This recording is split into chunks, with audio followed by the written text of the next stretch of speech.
To get better, I'll answer any questions that I can. Anything jump out watching the film of the game on Saturday? A lot of guys playing. Obviously, extended amount of plays early in the preseason, which is uncommon. The heat, was a challenge. Was a challenge also for a lot of these players, but plenty of errors. Plenty of things to clean up. There were some really good individual efforts. I thought Calhoun played well on defense. He did, again, have a couple penalties that got to be eliminated. Offensively, the first half was not good. But I did think we got some things going in the second half, and some guys played themselves into contention. Some guys didn't. James Kaiser, one of those guys. What have you seen from him these first two games? Well, he's just showcased his versatility, really. He's been playing inside linebacker, been rushing a passer as a defensive end, and contributing on special teams, and he's been playing through, some nicks and beat-up body. I give him a lot of credit. He's our kind of guy, and he's played himself into position to make this team. How much game planning, if any, do you do this week? Some coaches go through a mock game plan. Do you do any of that? Or is it Not a lot. I mean, we're going to look at Green Bay and try and put our team on a Wednesday schedule during the regular season. This is not going to be exactly how it's going to be because we've got 90 men on our roster still, but we did show them some Packer film this morning. We did have a walkthrough preparing ourselves for Green Bay, but it's not going to be a whole lot of intense game planning. But we will see the starters play a little bit this week, and we have looked at Green Bay a little bit, yes. What has Jordy brought to the receiver room? Well, he's been a playmaker on the field. He's been a consistent, reliable target at a couple positions, and he's been a real good influence behind the scenes. We've been really, really happy with his addition to this team, and hopefully someone can step up and clearly emerge as the third receiver. Coach, what's it been like having Edgar Bennett in that same room, and what have you seen from your receivers and what they've learned from him so far? Well, Edgar's a great coach. I coached Green Bay as a receiver coach in 1992 when Edgar was drafted out of Florida State. So I go way back with him. He's a great personality. He's a very good teacher, got a lot of energy, and I think our receivers have benefited from his coaching. And I think he would agree that we need somebody to step up in that room this week. Of course, you benched a lot of key guys in that exhibition on Saturday. In the secondary, a lot of those key guys were playing. What was the design in terms of having your secondary in that game? Well, we wanted to see a little bit of Conley, obviously. He hasn't had the pads on very much in the last year, so we got him 8 or 9 snaps. He'll get a little bit more this week. Just wanted to take a look at Melvin. He did some good things against the Lions. Again, just for a couple series, 8 to 10 snaps. I want to see a little bit more of Reggie Nelson. Needed his leadership back there. Gilchrist was still out. We had a lot of young guys playing, so we wanted to have Reggie back there calling the shots. And, we held Leon Hall, obviously, because we want to see some other guys play the nickel position. In your estimation, where does the team stand at safety? You guys have been rotating a lot of guys in throughout this offseason. Well, it's very competitive. I think Eric Harris has had a good camp. I think Marcus Gilchrist has been a good player. We haven't seen him. Hopefully we get him back out here today. Reggie Nelson, certainly, and Carl Joseph give us 4 guys that have been working in the rotation, but we haven't settled on anything yet. John, are you sure what the new tackling rules are exactly and how they're enforced? It seems to be a lot of gray area in terms of interpretation by the players. I have a pretty good idea. I think they're trying to eliminate the crown of the helmet from football. They're trying to eliminate the unnecessary blind hits where I clearly I get a run at you, you don't see me, and I lower my helmet. And we're trying to take all those hits out of football, but we've been trying to take those hits out of football since I've been in the league. They don't want the runner lowering his helmet. They don't want the tackler lowering his helmet. That's been in football forever. And it's been a bad thing, but we're trying to emphasize it. I still think it's going to be a hard thing to call. You're running full speed. I don't know which way you're going. I'm running full speed at you, and I got to bring you down. And we're both getting paid to get our jobs done. So it's going to be tough on the officials, but I think we can clean up some of the vicious hits that are uncalled for. It seems like there's been some calls in some of the preseason games where just incidental contact gets called. Do they need to maybe address it with a replay or just some way where a guy doesn't If we do any more replays, we're going to be out there for all night. We'll be out there all day and all night. I am, like I said before, I don't care if people don't agree with me. I do not like instant replay. I don't like it. I think the officials that are out on the field got a tough job. And they've done an excellent job, I think, as a unit, getting themselves ready to call the game. They study the opponents all week. They stand in their positions every week. I like letting them, is it a catch? Is it a touchdown? Is it a fumble? Is it a legal hit or not? But I think if you keep challenging everything, pretty soon we're never going to play football. The game will last forever. Has it affected coaching technique, the way you guys teach a little bit? Well, no. I mean, we're trying to emphasize good technique at all times, and we are taking safety into account. We want our players to remain healthy and have the proper fundamentals when they play this game. So, yeah, we are emphasizing it. It has changed the way you coach a little bit. Changes the way you play, and you got to adapt. You mentioned Gilchrist possibly being back today. Neil, what's the status of Seth Roberts, and is there any other guys you hope to get back this week? Yeah, I think Seth will be back too. He'll practice today, and that's great for us. We need to get him out on the field, back in with our receivers. Gilchrist will practice today. That's positive. I think Brandon Parker, although he played last week, is getting a little bit more healthy. So those three guys in particular. Jordan Simmons came back, got some snaps in the game. I think Worley will be back practicing today as well. So there's 5 healthy guys that got a chance to help our team. For you guys, your outside receivers have the ability to play the slot. It gives you that versatility. What does that do for an offense? Well, it does a lot. I think when you throw in Jared Cook, who is a joker that can play wide receiver, slot receiver, he can do a lot of things as a tight end.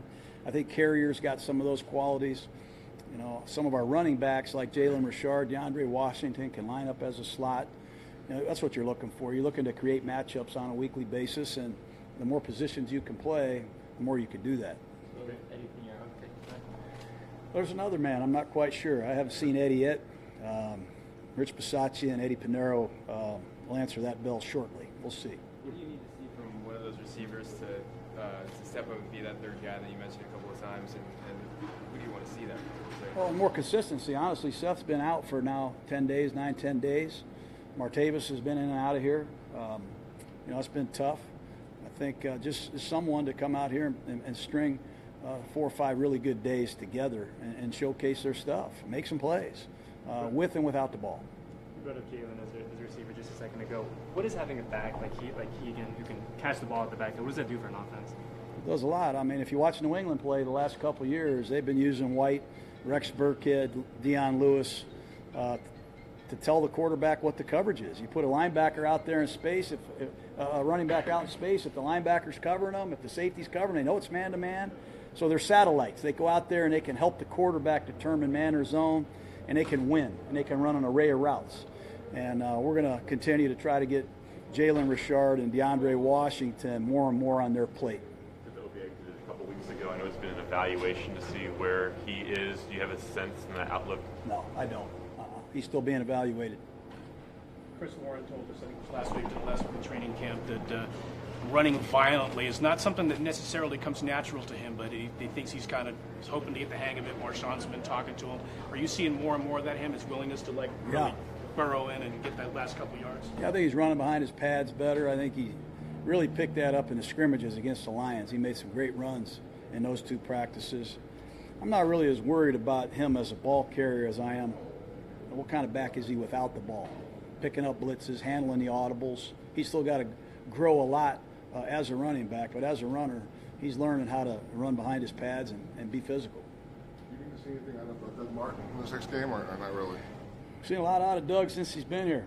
You know, I think Marshawn has 1 carry. I think Lynch has 1 carry. I think if you'd have told me that Chris Warren would be my leading rusher and Paul Butler would be our leading receiver at this time, I would say that's crazy. That's unbelievable. But we don't really want to see those guys a whole lot, to answer your question. We've seen a lot of them. You mentioned the importance of having leaders in different rooms. What has Tyler Whitehead helped? Yeah, he's been great. He brings a lot of energy to our team, too. You know, he's upbeat, positive, competitive. You know, he wants to win in a walkthrough. He wants to win in practice. He wants to beat you at a game of cards on the airplane. He just brings a lot of energy, and he's a really good guy. He's a really good player. And when your best players are your hardest workers and your most energetic people, it's a good thing. So he's brought us a lot. Time for 2 more, guys. from just a game plan, not supposed game plan standpoint, but it seemed like what you guys were able to do on offense from an audible standpoint. I think you mentioned as well just some of the things at the line of scrimmage or from the sideline, the hand signals that you guys were in. Just what was that like on Saturday in terms of facing a team that you're going to face again in a few weeks? Like how exactly did that impact things? Not really much. You know, Sean and I at McVay talked before the game. They didn't do very much, and we didn't do very much. And you know, a lot of backup players played, and a lot of backup schemes were used. So I don't think a lot was gained by either team out of that game. You guys all set? Okay. All right. Okay, guys. Thank you.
Good.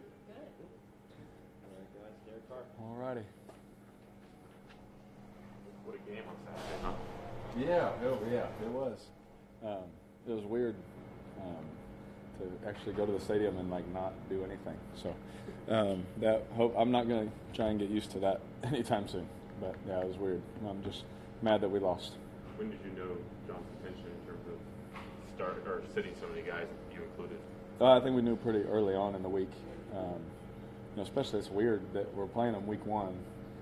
For us to play them week 2 of the preseason, that was kind of a shock to us when you got the schedule. So we knew kind of early on and you kind of got the feel that it probably happened for both teams. Didn't seem like you guys were doing a ton. I know you're from the sideline, but I don't think Connor or EJ were really running through the gamut of what you guys might usually adjust to pre-snap or any of that. Can you maybe detail exactly what didn't go into that game? If I told you what didn't go into it, they might have all our secrets. But no, you hit it on the head. We did not, throw a lot out there. And I think we'll just continue to do that and just continue to just play football, man, until the regular season hits. When the wins and losses and those things are on coach's record, I think that's when it'll change.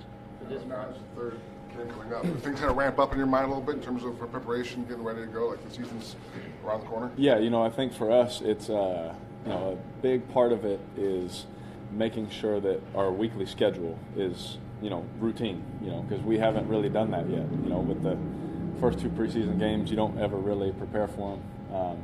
The third one is like the mock, how do we prepare? How do we go about our week? Me figuring out my lift schedule with the new coaches, me figuring out, when Coach Gruden's going to want to meet with me, and what do I need to have ready and done by what point? It's all different. So really the biggest part of this week, obviously the game you want to go out there and win, but really the most important part is the preparation. How are we going to lay that out? How are we going to do that? And making sure that we're on top of that stuff. How does the vibe change when you get out of Napa and now you're back here? Oh, it's nice to be home. To be with the wife and kids is always better than stuck in a hotel. But I think you just get more into the game mode, whereas training camp is Groundhog Day. I don't care who you are. You're just trying to make a team. I will never think any differently. You want to go out there and put your best foot forward every day. Trying to make the team and watch the film and do all those kind of things the way training camp goes. But when you come here and now, hey, we're ready to hit the season, you're full in game preparation mode. I even met with our video guy, hey, I need it this way, and we got a new video guy, So, there's a lot that goes into it when we get back, but hopefully we'll get a good routine going. Talked a lot about Jordy since he's gotten here. Is there anything about him that surprised you? You've learned about him since. Nothing has surprised me. I will say he's faster than I thought, and I thought he could already run. I know Devontae really well, and so Devontae, he said, oh, he could still go. But I think if anything, it's that. But it still wasn't a shock. I knew he could go. He's been able to run since he was little. He won the 100-meter, I think, in state and all that kind of stuff. So. I knew he could go, but nothing's really surprised me. I mean, everything that you hear about him is what you get. He helps the receiver room raise their level. Whether you're the second guy, third guy, or you're just trying to make the team, he raises the level for all those guys. Not only with the way that he practices and works out and the way he takes care of his body and those things, but the way he goes after it mentally. He wants to think like the quarterback. If we throw a ball, we're always communicating. We'll say, hey, if they play it this way, I'd like it like this. Just the way he communicates, it rubs off on those young guys too. For a game like Fridays, if John says, Derek, you're only playing a quarter, is there any, I think I can play a half, or do you just take that? Not in the preseason. Whatever coach wants, now, if it's regular season, obviously, coach, I'm going to play the whole thing. But preseason, no. Really it's just, it's just nice to go out there and play football. And however long coach wants to do that, cool. Obviously as a competitor, you get out there. I remember who we played for, the Lions. Man, we got out there and I was like, no, please. Can we please keep playing? That kind of feeling because it was the first time. But then he quickly realized, hey, we got a couple weeks to go until the real ones start. John talked about wanting to see a third receiver emerge. Yep. What are you looking for? What have you seen out of that? Those guys, the group of guys that are sort of battling for that, and what do you want to see? Yeah, a couple of them are new, fighting for that spot. A couple have been banged up. So I think we're all sitting there, excited to see what happens. They're all, I think, healthy. We'll see. I think they're all mentally ready, physically ready. And hopefully come game time we can sit there and we can evaluate that spot, because obviously it's important when you have, guys like, Martavis or Coop or Jordy on the outside. You got Jared on the inside. Well, someone's going to get a good matchup hopefully on the other side in the slot, so or wherever we put them. So we got to figure that out, and it'll be exciting. I'm just excited to watch how that goes this week, preparation-wise and in the game. Before you get a step back out on the practice field, and obviously you've got a lot of experience throwing to him. Is that going to be easy to sort of build that back up, that chemistry? Yes, absolutely. I've thrown a lot of passes to Seth in season and in out of season. So the fact that he missed a little bit, it is what it is. That happens as we know. So it won't be any hurdle to get over. But what it gave me time to throw to the other guys too, build rapport and build timing with them. So I'm excited to have Seth back, though. Obviously, I played a lot of football games with Seth. When you have 3 wide receivers and they've all been trained to play any one of the 3 positions, are you cognizant of who that person is even, or are you just cognizant of who's playing that spot? Yeah, this game's all about matchups. And so the fact that we have a system in place that, I can get to any play that Coach obviously wants, and those things, it doesn't matter who's where. And, Lee Smith could be out wide at receiver. And we might not throw it to him. No, I'm just kidding. No, the way it's set up is for everyone to just play any spot. And so that way it makes it – honestly, he does it that way to make it easier on the quarterback. Now, hey, if you get this look versus this, get to this. And they all have to know what to do. And you got to – he knows where the matchup is. And like I said before, I feel like it's like a trained robot, for Coach Gruden, and he builds the system in such a way that all the other guys have to learn everything else. One of the Napa practices, Jordy said that it's puzzling to some guys that Jared Cook has sort of bounced around from different teams and not really settled in with one. Is that puzzling to you? And how much more comfortable are you now working with him in the second year as opposed to last season? Yeah, I think I'm one of those guys Jordy was talking about. It blows my mind. You see. We have a lot of those guys. Obviously, Jordy's one of them. KO, Rodney. You see Donald Penn. You see all the Doug Martin. You see some of these guys that were on other teams that are not anymore. You're like, man, how does that happen? We're very fortunate, very blessed to have them. But Cook, he obviously, you guys know I love throwing to Cook. We have a great relationship. Talk to him in the off season, and we get a lot of working together, a lot of communication. With him and I, I'm just glad that we have him. I'll just say that. It's nice to have someone with that kind of speed, that kind of toughness, and all those kind of things playing tight end, especially with who we have outside it. He gets a lot of good matchups sometimes. How's the day in and day out been with Greg Olson? And given that you two worked together in the past, earlier in your career, has the level of your discourse when it comes to talking football graduated some from the first time you two were together? Yeah, I think it kind of just it didn't really pick up where we left off. We were just both at another level when we both got together, and the conversation, it wasn't like, hey, what do you think about this? What do you think about this? We kind of just hit it rolling, because we knew each other. I knew how to talk to him. He knew how to talk to me. There was no learning in that sense, and so our communication has been great. I love Ole. I'm so happy he's back. I think you guys know that. I love that guy, and it's been fun. We have a good time, honestly. Just trying to, as of now, beat up on Gunther, but now we'll play some other people. A couple more guys. Come back to the receivers. Griff Whalen made that catch the other day. Yes. What have you seen? Is he now on the radar, you think? Has he kind of been play himself into a spot where he's on the brink of making this roster? I would think so. Obviously, he ran some really good routes. Not even just that play. Obviously, we saw the catch. Amazing catch. Amazing route. But he ran a lot of good routes in that game, and he's been doing it over and over again. Every time I've checked to something in practice, OTAs, going back all the way to April, whenever we were starting, he hasn't missed. He hasn't had a mental error at all. He's just one of those guys that quarterbacks love. Obviously, EJ decided to throw to him on that play for a reason. We see what he does in practice, and I'm glad he got in the end zone. I really am, because hopefully now, if that helps him, obviously, then I'm all for it. I want, the best guys, however many we keep. I want the best ones, and if he's one of them, then I'll be super fired up. All set? Thank you, guys. Thanks. Yep. Thank you.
Jordy, everyone? It's the obvious one this week. What do you think it'll be like emotionally on Friday? Emotionally, it won't be a problem. It'll be fun to see those guys, not only the players, but trainers, equipment staff, weight staff, all those guys that I was with for 10 years. Those are the guys you miss that you see day to day and that you don't get to talk to as much as you're used to. So it'll be fun to see them, and it's kind of enjoyable. That's a preseason game, so we can have some fun and get in and get out. Some trash talk you think on the field for you, or are you sort of more? Probably not. If it is, it's gonna be all jokes. So they definitely, the guys know the type of guy I am, and I mean, there won't be any of that. Are you much of a trash talker in general? No. Coach Gruden came back here. One of the things he said was that, yeah, there's still people on the support staff and stuff that I've known all these years. And you were at Green Bay 10 years. Are there a lot of those guys there too? I think everyone but whoever came in as a new coaching staff. So, like I said, that'll be the cool thing. And, I mean, that's even the same thing when I go back to K-State. A lot of the same staff there. So those are the people that are there day in and day out that are grinding away and doing a lot of things for us behind the scenes that don't get any of the credit. So they're the ones that you enjoy talking to and catching up with. How much at all have you talked to Aaron Rodgers since he got there, and what do you think it'll be like just seeing him on the other side? I've talked to him a couple times, seen him a couple times.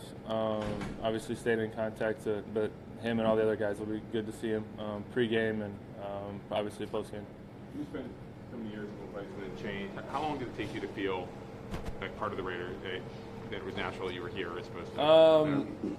Not as long as I thought it was going to be. I can't give you a day or two or whatever it is, but and I don't know if that's because of the whole changeover on the coaching staff too. I mean, there's a lot of new faces that came in at the same time, so that might have made it easier. But honestly, once we got into football, it felt natural, it felt normal, and just we got here on the practice field. It's football again. How much having Edgar here help that process for you? As one less person, I had to figure out who he was. So I've known him for 10 years or 11 now, and so obviously know what his expectations are and the way he coaches and the way he demands and what he demands from his receivers. So that was a big reason why.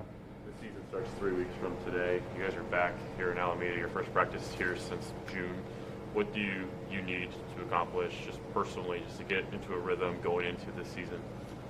Same thing I've been accomplishing the last 2 weeks. Continue getting a chemistry with Derek. Continue to get in shape. Everything that you can slowly just build towards the season. Obviously, it's going to be here quick. This is a decently short week, and then we'll be into another one next week. So, but just building that chemistry and that work and continue to grow not only through these next couple of weeks, but throughout the whole season. Just a quick question about one of the rules. The rules were usually set up to protect receivers, but now there's a rule that you could actually be penalized if you drop your head into somebody. Has that changed how you approach things at all? No, because I don't think I naturally do that. So that's nothing I've worried about. Obviously, we'll see once live action comes, but nothing I've really given up too much thought for. Players a little bit gray in terms of what is a penalty and what isn't a penalty these days? I think everyone knows the answer to that one, as you've seen reactions over the last 2 weeks. And I don't know if it's just players confused or possibly officials as well. So it's one of those things that hopefully they're over the top these 4 preseason games and it'll dial down. But we understand it's for player safety, but there's a fine line that we gotta walk, I guess. As Green Bay was so important to you, aside from the people there that many of them you'll see this week, anything that you miss the most just about that town? And just the people, not only the ones with the football, with the Packers organization, but our friends that we had made out the field away from football, our neighbors, and all that stuff. So again, I think that's what makes a community, that makes you enjoy a place that you've been in 10 years, or the people that you surround yourself with. And I mean, we're still in contact with them. We're still great friends, and we'll always be in contact with them. So, but yeah, I mean, you always miss people whenever you leave a place, no matter where you were. John said he still wants to see a number 3 receiver emerge behind you and Amari. What have you seen just from the cluster of guys who are contending for that spot? Some good, and probably just inconsistency, I guess, because I don't want to say bad, but just the ups and downs, which is, honestly typical of training camp. Every year I've been a part of it, guys come out of the blocks fast and then slow down, or come out slow but then pick it up. You have the injuries that people have to deal with. So I think the main thing is just being consistent, whoever it's going to be, that you can become reliable. As a veteran voice, what's your role in that room just to work with those guys through those inconsistency stretches? Yeah, just keep reminding them after practice or meetings or whatever. You know, you can't ride the roller coaster for as much as we practice in training camp. You're gonna have good days, you're gonna have bad days, you're gonna have good routes, you're gonna have bad routes. You know, our defense, as people say, gets paid too, so they're gonna get you every once in a while. But you just gotta, you know, continue to, you know, watch yourself on film, improve off a good play, improve off a bad play, continue the grind, and make sure you leave it out on the field. Because at the end of the day, if you do that, it might not be the results you want, but you'll be you know, comfortable with it because you know what you took care of what you could control. Jordy, the system, Coach Gruden wants all receivers to know all the spots. You know, you're not just a slot guy, you're not just an outside guy. I assume it was that way in Green Bay. And what kind of challenge is that for someone who maybe hasn't really done that before? I think I've always just as I learned the playbook, has always learned it by the concepts of everything. Because like you said, you can easily get moved around based off formations, and you obviously don't ever know who might go down or who needs a rest or whatever. So as a young guy, to me, is always best in all positions, so you're ready to go. It gives you more opportunities to get on the field if you play 3 positions instead of just 1. But I think to me, learning it as a whole is an easier way to learn a playbook than learning just memorizing 1 position. So that's always how I've approached it, and most of the guys I've been around have approached it the same way. Is there anybody in that receiver group that maybe you didn't know a lot about coming in that's kind of jumped out at you? Yeah, everyone but Amari. Is it tough, Jordy, at all to find your own way here as a new guy, but also be counted on as that veteran guy? Absolutely, especially early on when, you know, it's hard for me to really teach much of the offense because I didn't know it. I was still learning it and still trying to figure out what the coaches wanted as a whole and how they wanted things ran certain ways or whatnot. So once I started feeling that out, now and through training camp, I've been able to, you know, have more conversation with guys and really get into the fine details on it of, you know, maybe some suggestions or ways to try different things to help them, you know, create more separation, which is what we're all trying to, you know, get at the end of the day. Good, guys. All right. Thank you. Jordy, appreciate it.